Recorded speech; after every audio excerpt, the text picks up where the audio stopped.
الحمد لله رب العالمين والصلاة والسلام على سيد الأنبياء والمرسلين أما بعد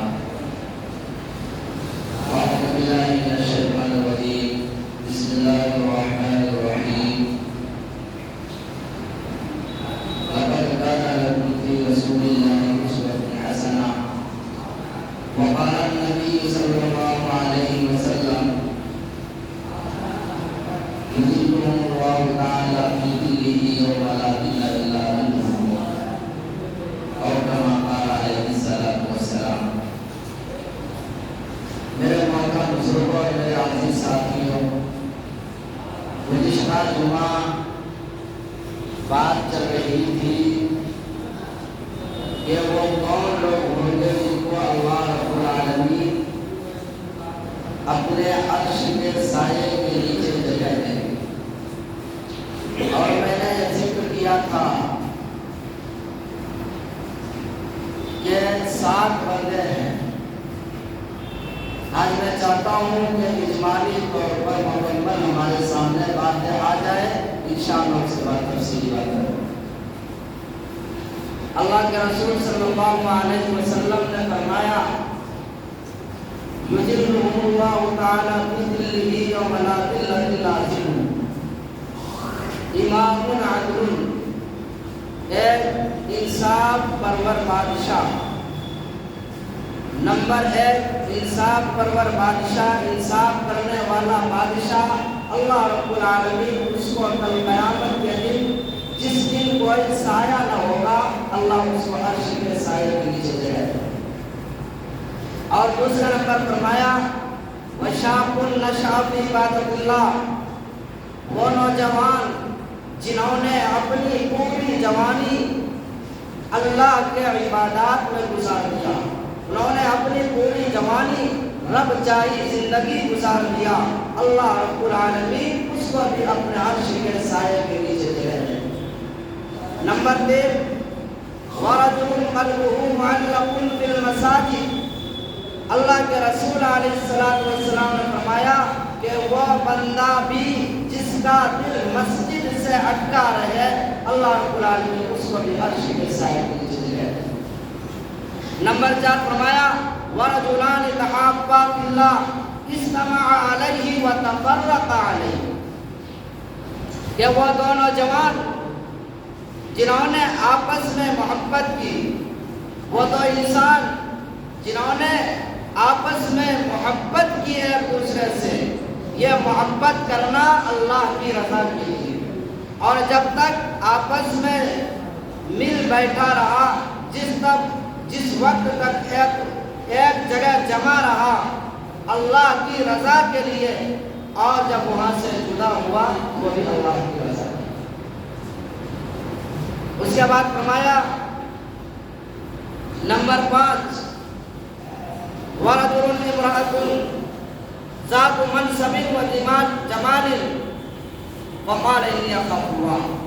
ایک وہ انسان، ایک وہ شخص جس کو ایک حسب نسب خوبصورت عورت نے ایک مرد کو دعوت کیا، زنا کی دعوت دی. انہوں نے کہا وقال انی اخاف اللہ. گویا کہ انہوں نے کہا کہ میں اللہ سے ڈرتا ہوں. ایک حسب نسب خوبصورت عورت نے ایک نوجوان کو دعوت دیا. انہوں نے کہا فقال انی اخاف اللہ، میں اللہ سے ڈرتا ہوں. اس کو بھی اللہ رب العالمین کل قیامت کے دن عرش کے سائے کے نیچے جگہ دیتا ہے. اس کے بعد فرمایا کہ ورجل تصدق بصدقۃ فاخفاها. ورجل تصدق بصدقۃ حتی لا تعلم ما تنفق ما یمینہ. کہ اللہ کے رسول علیہ السلام نے فرمایا کہ وہ بندہ جنہوں نے صدقہ اس انداز میں کیا کہ بائیں ہاتھ نے کیا دیا، حتی لا تعلم شمالہ، کہ بائیں ہاتھ دائیں ہاتھ نے کیا دیا، لا تعلم ما تنفق یمینہ، کہ بائیں ہاتھ کو کچھ پتہ بھی نہیں چلا.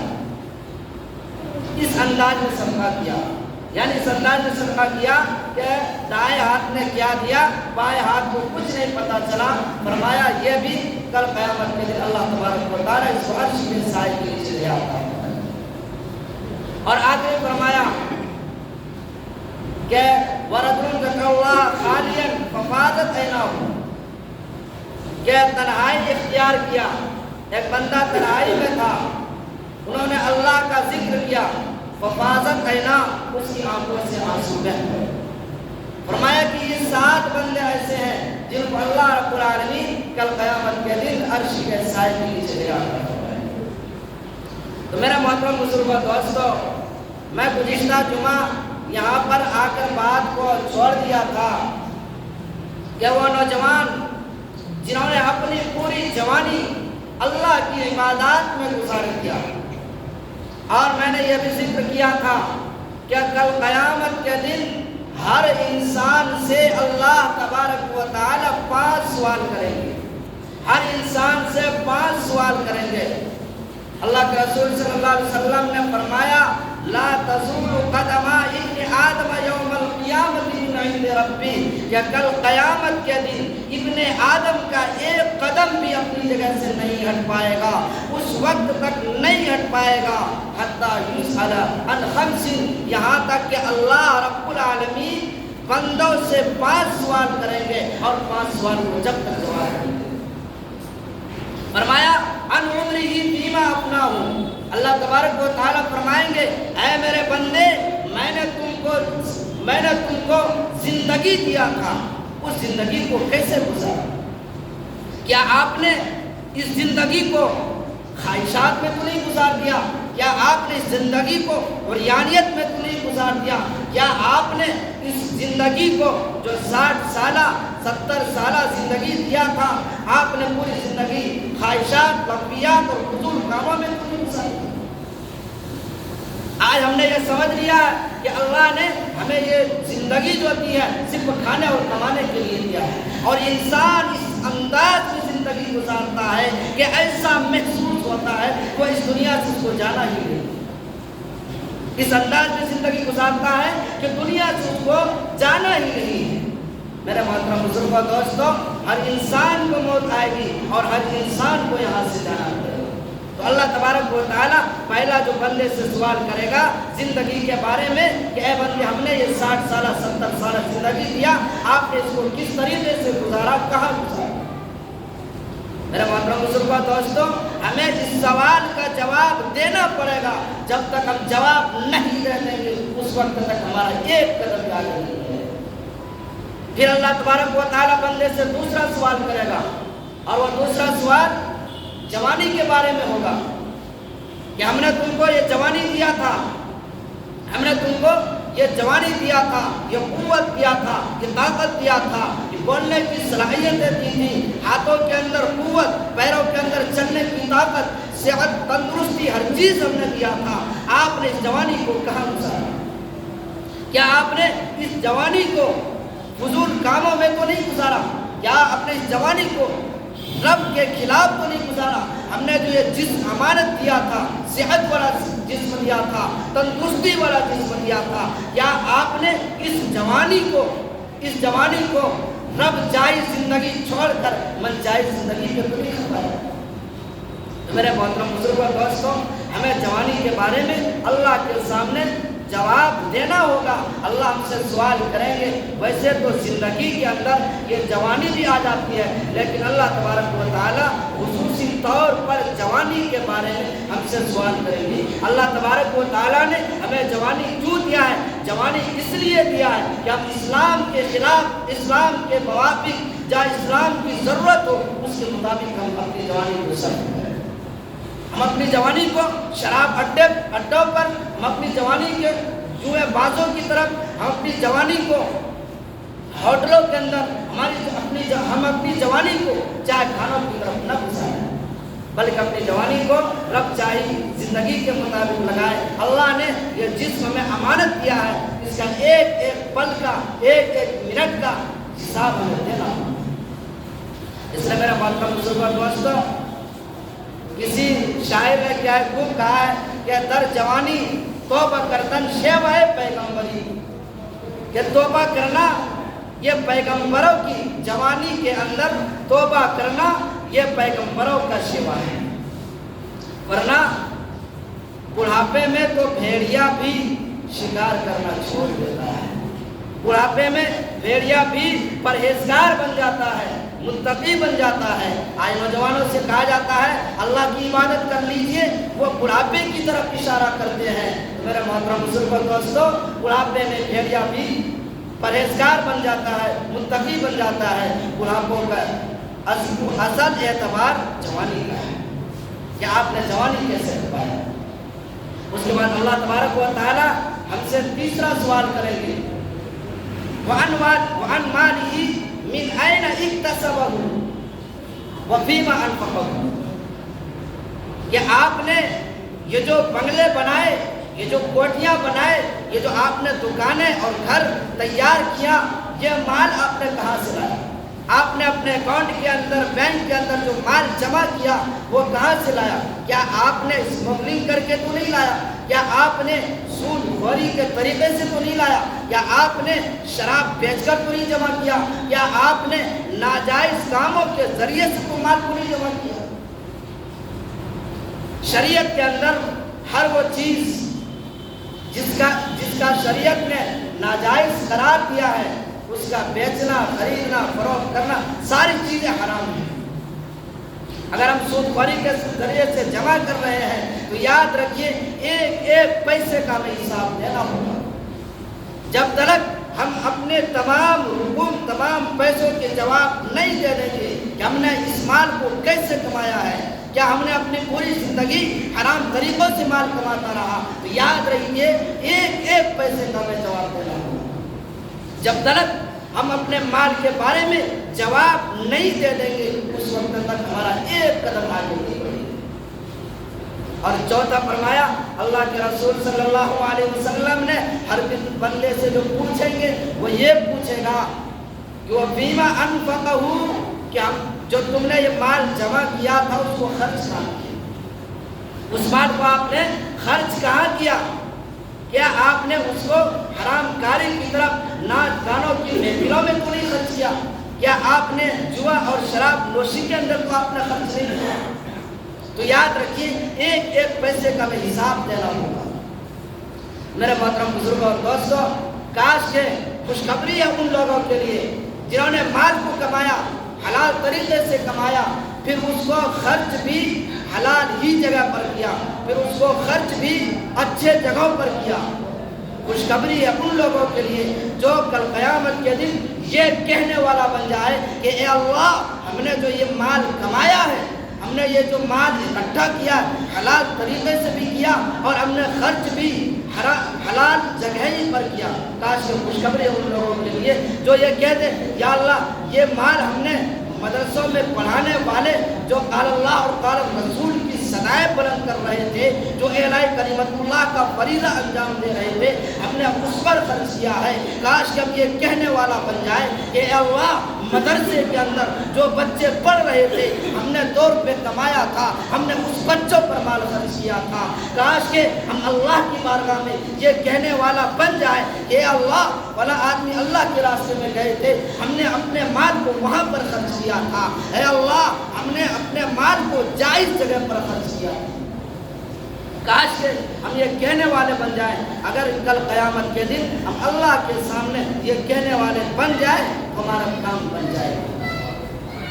اور 5واں سوال جو اللہ کے رسول صلی اللہ علیہ وسلم نے فرمایا کہ بندے سے جو 5واں سوال کیا جائے گا وہ سوال یہ ہوگا ماذا عمل من علم، کہ آپ نے جو علم حاصل کیا، آپ کے پاس جو دینی نالج آیا، آپ نے جو شریعت کی باتیں سیکھی اس پر کتنا عمل کیا؟ کیا آپ نے دینی باتوں کو سن کر، آج ہم جمعہ کے خطبوں کے اندر دینی باتوں کو سنتے ہیں، شریعت کی باتوں کو سنتے ہیں، اس پر ہم کتنا عمل کرتے ہیں؟ میں نے گزشتہ جمعے کے اندر ذکر کیا تھا کہ اللہ تبارک و تعالیٰ کے سامنے بعض حضرات ایسے آئیں گے وَنَحْشُرُهُمْ